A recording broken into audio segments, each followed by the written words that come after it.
everybody. This is VEDA BESTIN. I'm the National Director for Corporate Connections India. Welcome to Inspire to Aspire series. Today we have Gautham Ram from Craftsman Automation. Welcome, Ram. Thank you, Veda. Good evening. Very good evening. Gautham, now with respect to Craftsman Automation, what made you and your family get into this line of business? What was the motivation? What was the inspiration behind this? The company was founded as a small scale contract manufacturer for parts and assemblies. And the fact of the matter is that for the first 10 years, my father, after founding the company, we were only supplying parts and locally. And just on a survival mode, on a small growth mode, but he had the aspiration to go global and to get customers from all across the world. So 93, 94 onwards, then he started the export of components all across the world. And we were taking only the parts and products which everybody else was struggling to manufacture. So we took only the Wow. difficult ones, Wow. and that established us as a premium manufacturer. And again, till today, we are still taking up the most difficult jobs, difficult work, and not the easy work. So we are known for solving complex requirements of customers. That's what we look. Fantastic. Ram, I'm sure the early days after starting the Craftsman Automation, there must have been a lot of challenges. So, what were the strategies that you and your team took over to ensure that there is a smooth functioning of the company? So this question ideally should have been answered by my father, who's the founder and managing director. So I can only tell the second-hand way. The first couple of years, he did grinding machines, that is wet grinders, some washing machines. He did some borewell diggers. He did a lot of experimentation and lot of different products until we hit a sweet spot. So I think the important turning point was getting international customers to give us orders so that we could export and start up. So the first 6 7 years after founding the company, it was more of trying to find our space in the industry, finding what Craftsman was good at, what the team was good at, what we could excel at.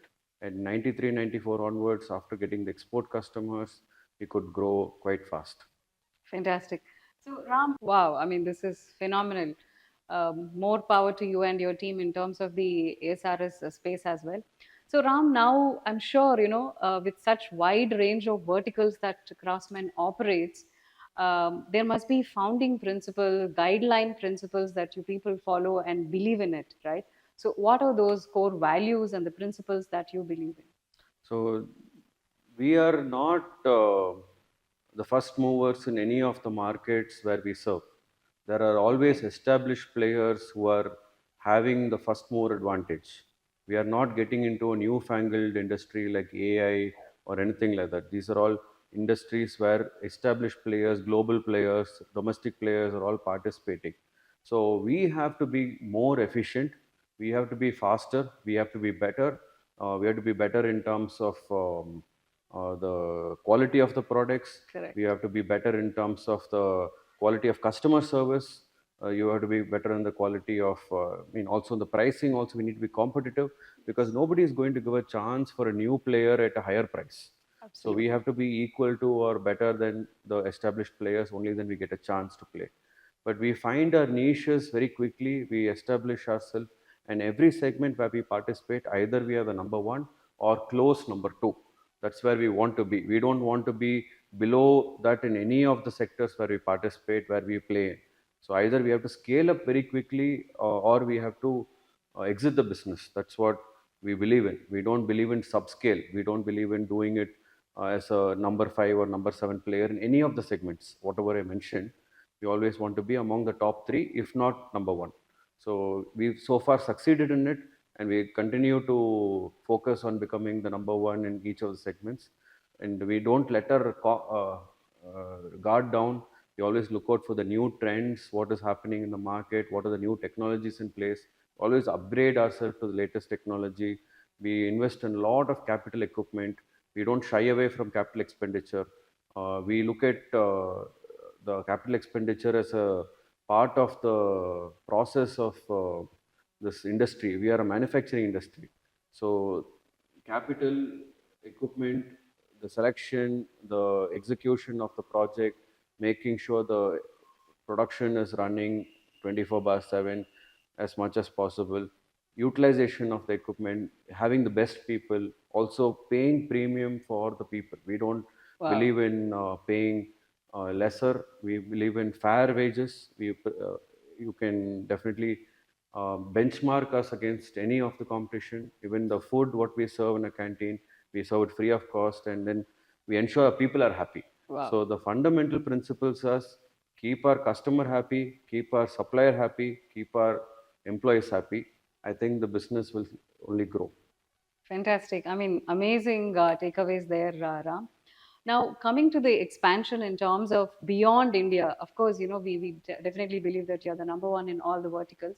So, what is your plans in terms of global outreach? Are you having any strategies? So most of our customers are also multinational companies.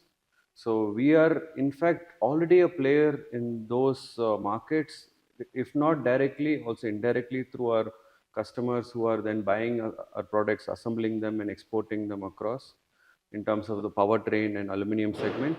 So Fantastic. that is going on regularly, and I would say direct export around 15%, but indirect export will be another 20 to 30%.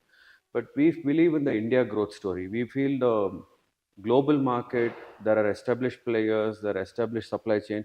Unless there is a chink in the supply chain, if there is any problem in the supply chain, the established players will not give up space for any new players to come in. And in a market which is growing at very slow 1%, 2%, 3%, like in the US or Europe, we don't see that uh, Need. opening to Hmm. for a new player to get in and to establish ourselves.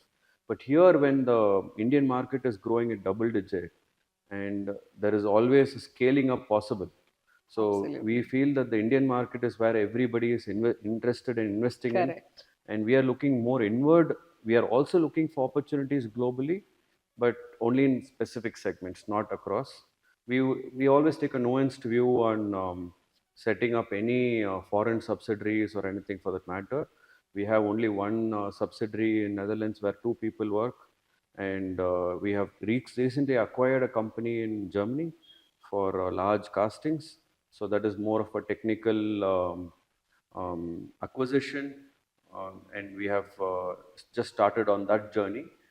Definitely, we will be growing global, but in measured steps, while always looking at the home market, that is in India, where we have a competitive advantage, and it is our home ground.